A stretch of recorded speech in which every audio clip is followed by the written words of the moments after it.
Olá pessoal, bom dia, boa semana, sejam bem-vindos. Mais uma semana e mais um Estude com o Autor, projeto, parceria com a editora Juspodium, onde eu estou analisando com vocês capítulo por capítulo do meu Manual Penal Geral, edição 2020. Todas as lives ficam salvas, depois eu coloco no meu canal do YouTube. Você perdeu as outras lives? Lá estão no meu canal do YouTube, se inscreva, ative o sininho para você ser avisado sempre que eu coloco um vídeo novo. Depois que eu terminar o Estude com o Autor Penal Geral, eu parto para o Estude com o Autor Penal Especial. Fiquem tranquilos, não é um projeto que nasceu para perdurar somente no estado de pandemia. É um projeto que nasceu para eu estudar com vocês os meus livros capítulo por capítulo. Falando em capítulo por capítulo, o meu penal geral eu divido em 3 partes: teoria geral da norma, teoria geral do crime e teoria geral da pena. Já terminamos teoria geral da norma, estamos estudando teoria geral do crime para depois já entrarmos em teoria geral da pena. E na próxima segunda-feira é a última live da teoria geral do crime. Então, para terminarmos teoria geral do crime, está faltando uma live. Segunda-feira que vem, aí eu já vou partir para a teoria geral da pena. Pessoal, nós estamos nesse projeto desde março, abril. Nós já estudamos praticamente 2/3 do direito penal, parte geral, 2/3 nesse projeto. Olha que joia. Eu, na live de hoje, me comprometi a estudar com vocês desistência voluntária, arrependimento eficaz, arrependimento posterior e crime impossível, e é o que eu vou fazer. Para tanto, eu vou desativar os comentários, como eu sempre faço, para não perturbar a conexão. Vamos lá. Então, deixa eu ver aqui, ó. Desativei os comentários e sem maiores delongas. Quem tem a edição 2020, nós estamos na página 440. Finalzinho da página 440. Eu quero trabalhar com vocês desistência voluntária e arrependimento eficaz. Entendam uma coisa, ó. Eu começo explicando desistência voluntária e arrependimento eficaz, alertando os sinônimos. A desistência voluntária e o arrependimento eficaz são espécies de tentativa abandonada ou tentativa qualificada. Se alguém te perguntar o que é tentativa abandonada, o que é tentativa qualificada, você já sabe que o seu examinador está tratando do artigo 15 do Código Penal, está tratando da desistência voluntária e do arrependimento eficaz, espécies de tentativa abandonada ou qualificada. Rogério, por que chama tentativa abandonada? Porque nestas hipóteses de desistência voluntária e arrependimento eficaz, o agente, no curso da execução ou após a execução, vai depender se eu estou na desistência voluntária ou arrependimento eficaz, o agente abandona o dolo. Aqui eu tenho uma hipótese de dolo abandonado, que caiu no MP de Goiás. O que é dolo abandonado? Então, na desistência voluntária e no arrependimento eficaz, no curso da execução ou após a execução, o agente abandona o dolo. Eu tenho dolo abandonado, por isso tentativa qualificada ou tentativa abandonada. Rogério, a doutrina chama o artigo 15 de ponte de ouro, não é isso? Exatamente. Na página 441, eu lembro, Franz von Liszt, onde esse doutrinador alemão, ele alerta que estamos diante de uma ponte de ouro. É a ponte de ouro. Abre-se a possibilidade para que o agente retorne à situação de licitude. Ponte de ouro. E se ele voltar à situação de licitude, ele só vai responder pelos atos até então praticados, não responde por tentativa. Olha só, quando eu comparo o artigo 14, inciso 2, tentativa simples, com o artigo 15, tentativa qualificada, eu vou perceber que Nos dois artigos 14, inciso 2, tentativa simples, e no artigo 15, tentativa qualificada, o agente inicia a execução. A diferença é que no artigo 14, inciso 2, o resultado não ocorre por circunstâncias alheias à vontade do agente, enquanto que no artigo 15, o resultado não ocorre por circunstâncias inerentes à vontade do agente. Na página 441 da edição 2020, eu montei uma tabelinha aqui para vocês, ó. Então, na tentativa simples, o agente inicia a execução e o resultado não se consuma por circunstâncias alheias à vontade do agente. Na tentativa qualificada, o agente também inicia a execução e o resultado não ocorre por circunstâncias inerentes à vontade do agente. Inerentes à vontade do agente. O dolo abandonado. Aí a doutrina discute por que o agente, na desistência voluntária e no arrependimento eficaz, por que o agente não responde pela tentativa, pela inicial tentativa? Por que ele não responde pela tentativa? Por que ele responde somente pelos atos até então praticados? Exemplo para você enxergar melhor o assunto. Eu atiro contra a vítima. Depois que eu atiro contra a vítima, ela pede, por favor, para que eu salve sua vida. Ela pede clemência. Eu falo, tá bom, vai. Eu me arrependo. Eu levo essa vítima até o hospital e ela sobrevive. Por que eu não respondo por tentativa de homicídio? Por que eu vou responder por lesão corporal? O que aconteceu com a tentativa de homicídio? Bom, eu abandonei o dolo. Sim, mas o que aconteceu com aquela tentativa de homicídio? Uma primeira corrente entende que desaparece a tipicidade da tentativa. Exclui-se a possibilidade de tipificar a tentativa. Outra corrente, é a que eu adoto no livro, entende que nós estamos diante de uma extinção da punibilidade da tentativa. O agente que atirou para matar e depois resolveu socorrer a vítima não vai responder por tentativa de homicídio somente por lesão corporal. E por que ele não vai responder por tentativa? Porque ele abandonou o dolo. A ponte de ouro é uma extinção da punibilidade daquela inicial tentativa. É a tese que eu adoto. Tem duas correntes se degladiando. Uma entende que não existe a tipicidade da tentativa. Outra entende que impede-se a punibilidade da tentativa.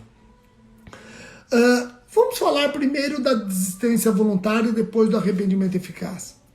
Nos dois casos, desistência voluntária e arrependimento eficaz, o agente inicia a execução.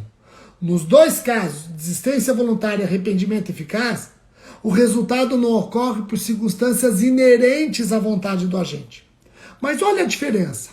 Na desistência voluntária, ele abandona o dolo durante a execução. Na desistência voluntária, ele abandona o dolo durante a execução. E a desistência basta ser voluntária, não precisa ser espontânea. Isso significa que ela admite interferência subjetiva externa. Uma pessoa pode convencê-lo a desistir. Eu falei que a desistência basta ser voluntária, ainda que não espontânea. O que significa isso? Que admite interferência subjetiva externa. Não coexiste com interferência objetiva. Pô, Rogério, você tem que me dar um exemplo para ficar mais fácil. No meu livro eu estou na página 442, 443 da edição 2020. Olha só, vou te dar dois exemplos. Eu pulo o muro de uma casa para subtrair o veículo. Pulei o muro da casa, danifiquei a fechadura do veículo, da porta, e aí uma pessoa fala, Rogério, para com isso, você continua nessa vida, para com isso, vamos embora. Falar a verdade, desisto, e vou embora. Eu abandonei o dolo durante a execução, e eu abandonei acatando sugestão de alguém. Isso é perfeitamente possível na desistência voluntária. Eu tenho caracterizado a desistência voluntária. Eu não vou responder por tentativa de furto. eu vou responder por violação de domicílio em concurso com dano pelos atos até então praticados. A tentativa de furto, seguindo a corrente que eu sigo, está extinta a punibilidade. Rogério, você atendeu uma sugestão de alguém? Sim, admite interferência subjetiva. O que não se admite é a interferência objetiva.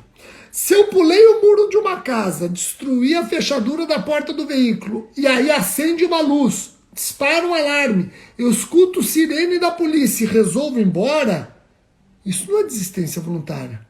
Isso é tentativa. Eu fiquei com medo de prosseguir. Eu fiquei com receio de prosseguir. Eu não prossegui com medo de ser preso. Eu não consumei o crime por circunstâncias alheias à minha vontade. Acendeu uma luz, despertou um alarme, escutei sirene de polícia.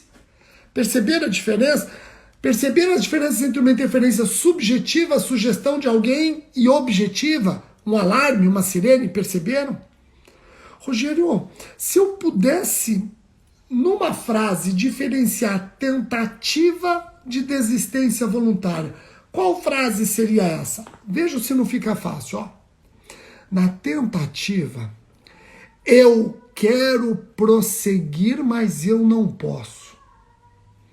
Na desistência voluntária, eu posso prosseguir, mas não quero. Não quero mais. Vou repetir. Na tentativa, eu quero prosseguir, mas não posso. Na desistência voluntária, eu posso prosseguir, mas não quero mais. Essa tabela daqui eu faço em forma de resumo. Na tentativa, eu quero prosseguir, mas não posso. Já na desistência voluntária, eu posso prosseguir, mas não quero mais. Tá ok? Fácil. Pessoal, nessa tabela aqui, mais precisa, página 444. Essa tabela é uma tabela completa, diferenciando desistência voluntária de tentativa. Olha só, essa tabela eu consigo diferenciar bem desistência voluntária de tentativa. Essa tabela aqui. Está na página 444. Agora vamos para o arrependimento eficaz. O arrependimento eficaz é a segunda espécie de tentativa abandonada ou qualificada. O arrependimento eficaz, a exemplo da desistência voluntária, o agente inicia a execução e o resultado não ocorre por circunstâncias inerentes à vontade do agente. Mas qual a diferença entre a desistência voluntária e o arrependimento eficaz? Na desistência voluntária, o agente se arrepende. Na desistência voluntária, o agente desiste, abandona o dolo durante os atos executórios. Já no arrependimento eficaz, o agente abandona o dolo após esgotar os atos executórios, mas antes da consumação. Então eu vou repetir. Na desistência voluntária, o agente abandona o intento, abandona o dolo durante a execução. No arrependimento eficaz, o agente esgota a execução e aí abandona o dolo, conseguindo agir de maneira inversa, impedindo o resultado. Eu tenho uma tabelinha aqui na página 445, diferenciando desistência voluntária e arrependimento eficaz. Nesta tabela, na página 445, você percebe direitinho as diferenças entre essas duas espécies de tentativa qualificada. Ó, a desistência voluntária está na primeira parte do artigo 15, o arrependimento eficaz na segunda parte. A desistência voluntária é espécie de tentativa abandonada. O arrependimento eficaz também é espécie de tentativa abandonada. A desistência voluntária exige voluntariedade. O arrependimento eficaz exige voluntariedade e eficácia do arrependimento. A desistência voluntária ocorre durante a execução. Já o arrependimento eficaz ocorre após a execução, mas antes do resultado. A desistência voluntária, o agente abandona o seu dolo antes de esgotar os atos executórios. No arrependimento eficaz, o agente abandona o dolo depois de esgotar os atos executórios e consegue impedir o resultado. Na desistência voluntária, o crime não se consuma por circunstâncias inerentes à vontade do agente. No arrependimento eficaz também, o crime não se consuma por circunstâncias inerentes à vontade do agente. Nos dois casos, nós punimos o agente pelos atos até então praticados, ficando distinta a punibilidade da tentativa.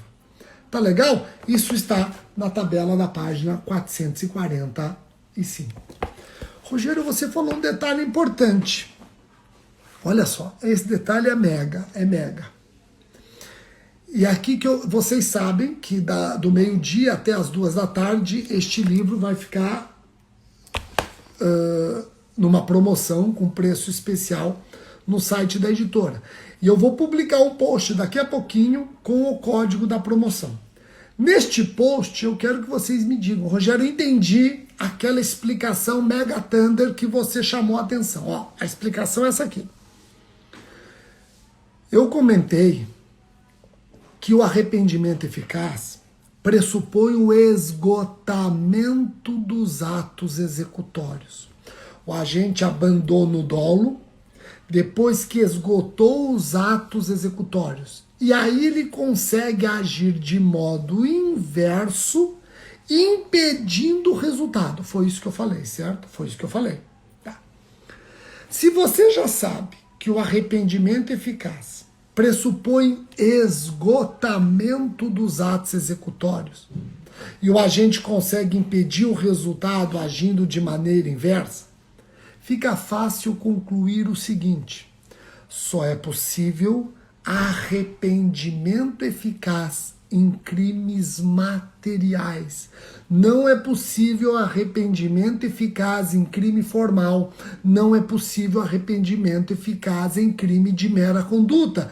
E por que não, Rogério? Porque no crime formal, porque no crime de mera conduta, a consumação coincide com o esgotamento dos atos executórios. Ele não tem como agir de maneira inversa e impedir o resultado. Por quê?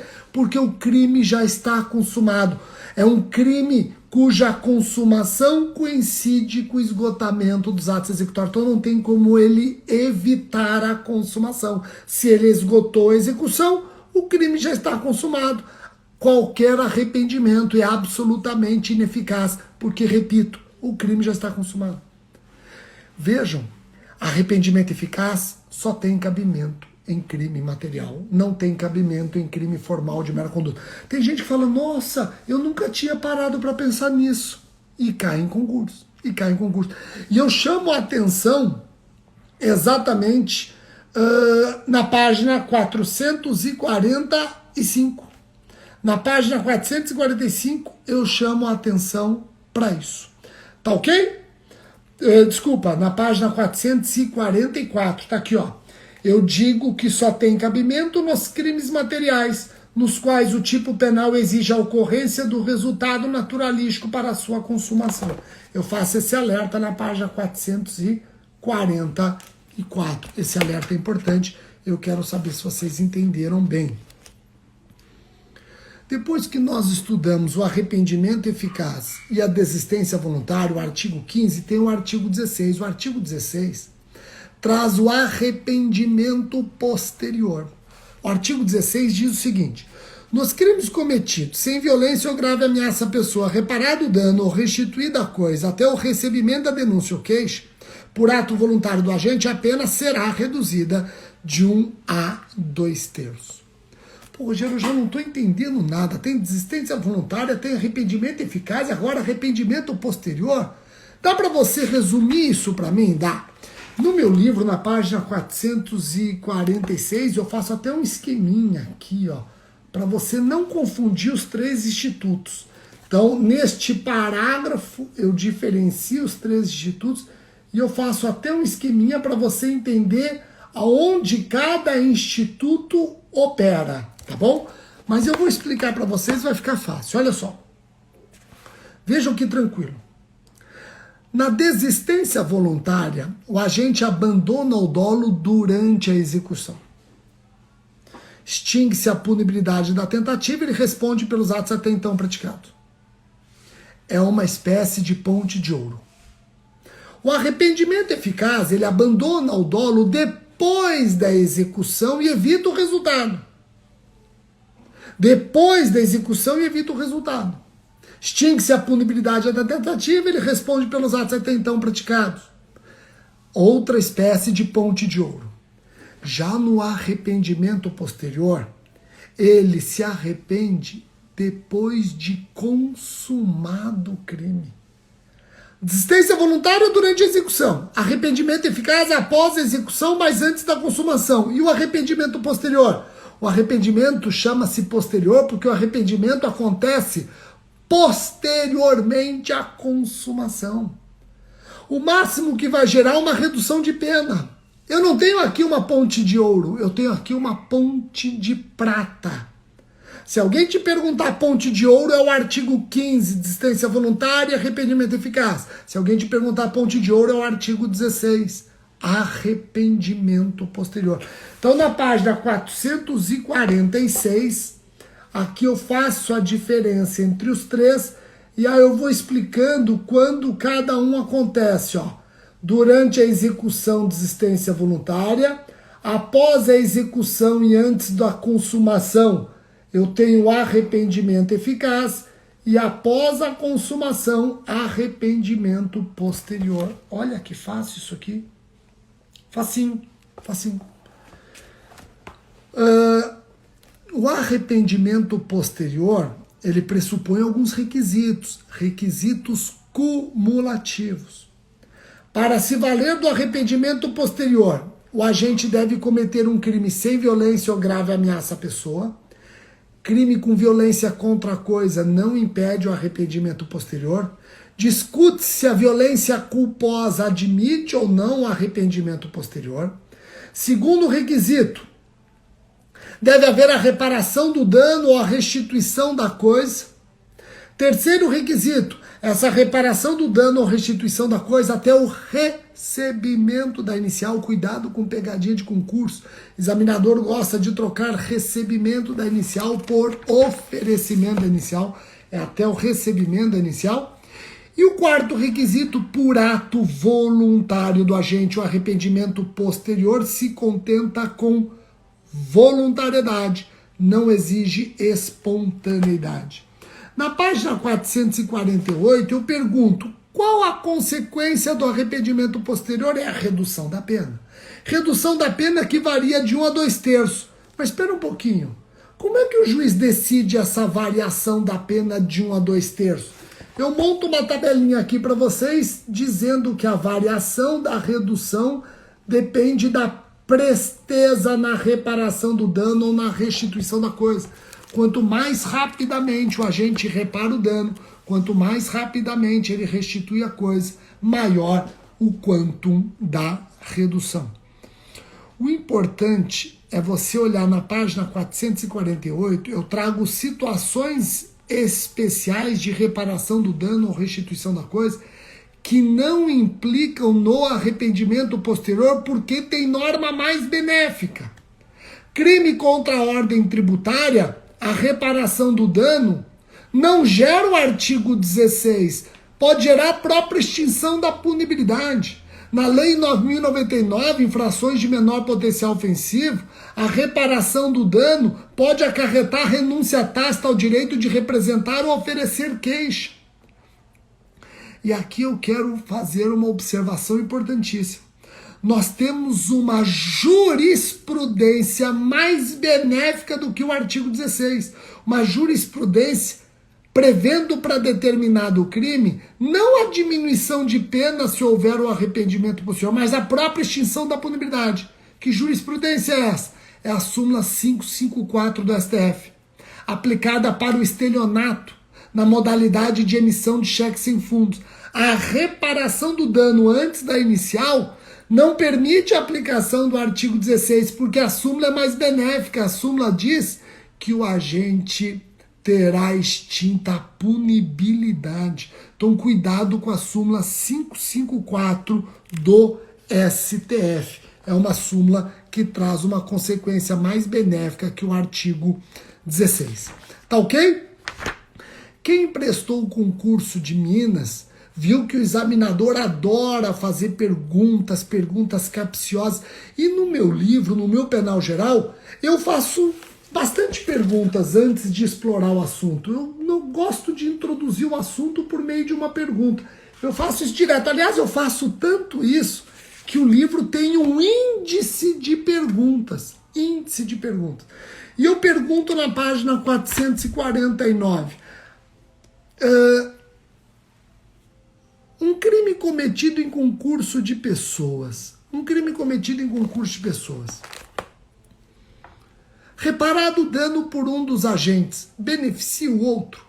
A reparação do dano é comunicável a outros corréus? Tem uma discussão. Tem uma primeira corrente dizendo que sim, que a reparação do dano é objetiva e se comunica a todos os réus. Se um só réu reparar o dano, todos os outros são beneficiados.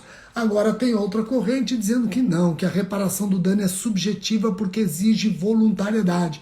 Se um só reparou o dano, só ele terá direito às benesses do artigo 16. Tem uma baita discussão sobre o assunto. Eu cito jurisprudência, eu cito doutrina, dê uma olhada à página 449. Pessoal, falando, e aí eu termino o arrependimento posterior fazendo uma tabela gigante diferenciando desistência voluntária, arrependimento eficaz e arrependimento posterior. Eu quero terminar a nossa live falando de um vídeo que eu postei ontem à noite. Quem não assistiu o vídeo, depois vai lá no meu feed, eu postei ontem à noite. Postei ontem à noite um vídeo onde uma pessoa, ao que tudo indica, não estão, são dois personagens, não estão conluiados, não estão agindo em concurso. Uma pessoa vai numa loja, ela se apodera de um produto, coloca dentro do casaco e está pronta para sair da loja sem pagar pelo produto. Uma outra pessoa percebe a ação desse agente e faz o seguinte, nossa, ele se apodera do mesmo produto, vai até o caixa, onde está aquele que está na iminência de sair com o produto dentro do casaco, e fala o seguinte, olha, eu sou um mágico, quer ver? Ele abre o casaco dele, põe esse produto dentro do casaco, fecha, aí ele pede para o dono da loja soprar, ele sopra assim, aí ele fala, olha onde está agora, ele abre o casaco do outro, tira o produto, entrega e vai embora. Olha que interessante. Então, ele viu uma pessoa se apoderando do bem, colocando no casaco e disfarçando para sair, ele correu, se apoderou do mesmo produto e na frente daquele que estava na iminência de ir embora, e do dono da loja, ele simula uma mágica, e essa mágica ele retira do casaco do primeiro agente o produto, finge que devolve e vai embora com aquele produto que está no seu corpo, e o dono da loja acha que saiu dele e foi para o outro. Né?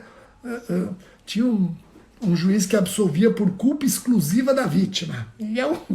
Bom, quais crimes eu tenho aqui? Alguns alunos falaram estelionato. Não existe estelionato. Tanto na ação de um quanto na ação do outro não há estelionato. O dono da loja acabou vendo o seu produto indo embora sem perceber. Acabou tendo um produto levado da sua loja sem perceber. Em nenhum momento ele entregou enganado o produto para quem quer que seja. Ele acreditou que ele estava com o produto na mão dele. Ele não sabia que o agente estava indo embora, o mágico estava indo embora com o seu produto embaixo do casaco. Então, não existe estelionato. Eu resolvi fazer esse alerta porque muitos que divulgaram esse vídeo divulgaram como se fosse uma diferença de furto e estelionato. O primeiro praticou furto, o segundo praticou estelionato. Está errado, os dois praticaram furto, não tem estelionato. Não existe estelionato nesse exemplo, tá bom? Por isso que eu quis fazer esse alerta no vídeo. Eu vou ativar os comentários, vou ver se vocês hoje entenderam tudo direitinho, como é que tá. Hoje o assunto foi muito denso, como é que é? Vocês entenderam tudo? Eu vou colocar no meu canal do YouTube, isso aqui, vocês fiquem tranquilos. Eu quero saber se vocês entenderam. Deixa eu ver aqui se todo mundo entendeu, tá tudo em ordem, galera entendeu? Os quadros entenderam também? Eu acredito que seja furto mediante fraude, sim, viu? Eu acredito que seja furto mediante fraude. Rogério, qual das duas edições está essas informações? Quais informações? As informações que eu dei hoje, todas as edições. Eu não, os quadros que eu mostrei hoje estão na edição 2020, mas também estão na edição 2019, tá? Pelo menos eu lembro que quase todos os quadros estão nas edições 2019. Olha só o Olavo Ferreira, sigam o Olavo Ferreira, o nosso constitucionalista, que está com um produto excepcional, lançou um workshop sobre controle de constitucionalidade, ele já avisou aqui, eu fiz uma live com ele muito boa, sigam, vejam esse workshop, controle de constitucionalidade na teoria e na prática, grande Olavo, tá ok? O Antônio perguntando se houve 2 crimes, eu acredito que sim, cada um praticou o seu crime, sem dúvida alguma.